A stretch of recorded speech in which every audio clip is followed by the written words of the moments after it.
Hello all. Today I'm going to start reading through a book that I found, which is kind of like the diary of Queen Victoria. I believe it was Queen Victoria. It was a queen. I do believe it was Victoria. But yeah, I've got two versions of it. They're both available for free online, and I'll try and link to them in the description.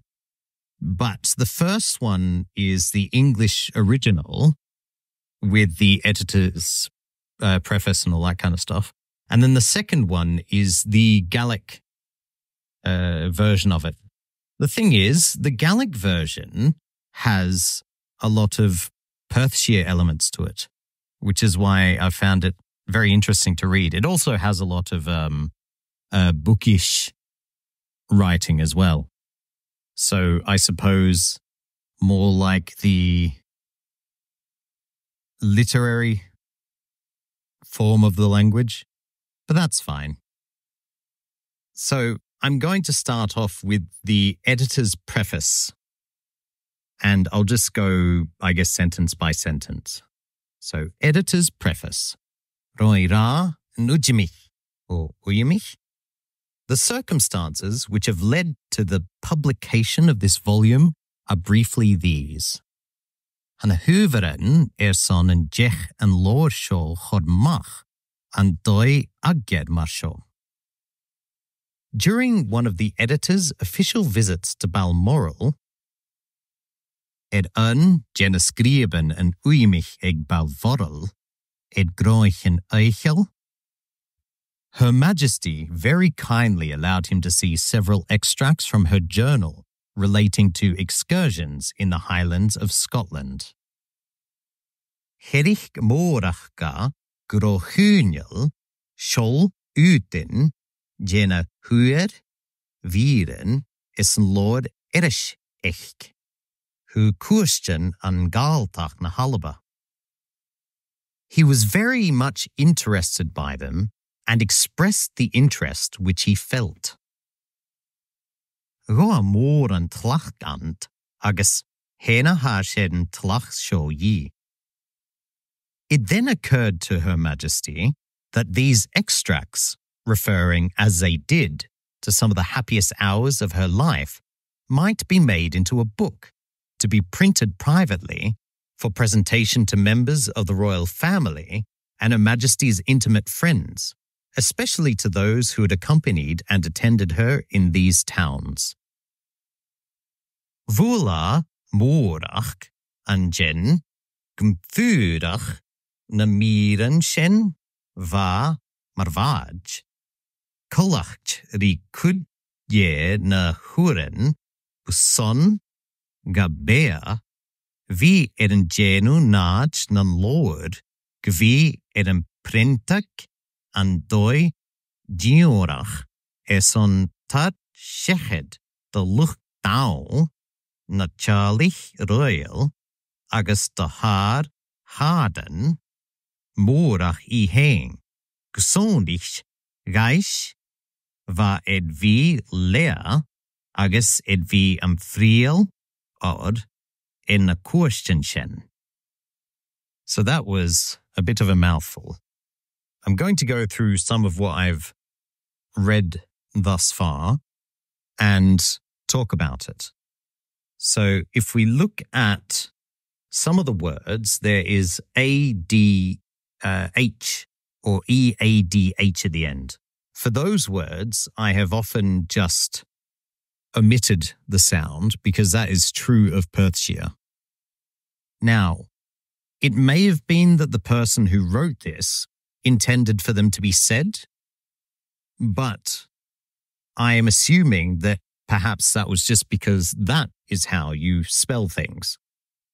And so they kept those sounds.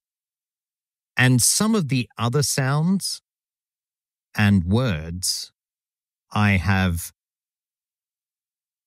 pronounced them as maybe one would have in East Perthshire, though whether the sounds are true for the author's dialect, I don't know. Torsht I have said as tud because that's how it would be said in the area. And I have dropped many of the schwa sounds, so the kind of at the end of words, because those two would not have been said. Other places I have just stuck to how the author has written them. For example, Hullaba. Because at least in East Perthshire, it would have been Hullaban or Allaban, na Allaban. And a lot of the so the sound that is used to break up two vowels when they're next to each other is also dropped a lot in Perthshire, though in the genitive form, for example, his something or in his something rather, the H would have been said. So in some places it is said, some places it isn't. Futin or Utin is more of a West Perthshire thing, I think, if I remember correctly, rather than an East Perthshire thing. Also, I'm not sure if it should be at the top Uyimich or Ujimich, because in part of it says here Uyimich, skriben and Uyimich, and then in this at the top here it's Roira and Ujimich. So yeah, I don't know at all. I'm also not sure about uvid, a number of, I believe, is the meaning, but it's not something that I've seen said very often, or at all rather, in East Perthshire. So I'm not entirely sure how it would have been said. So I went with the uvid. Sonag, which I think would be sonna in other dialects, doesn't really appear that much in the Perthshire material that I have, but don does. Donna becomes don. So if said at all, I would assume that it would be son rather than sonna. So that's what I went with, the son. I'm not going to read too much right now. Instead, I'll just go through some bits and pieces of the writing and their meanings. And then perhaps in the future, I will do some more. But we have here, for example, publication.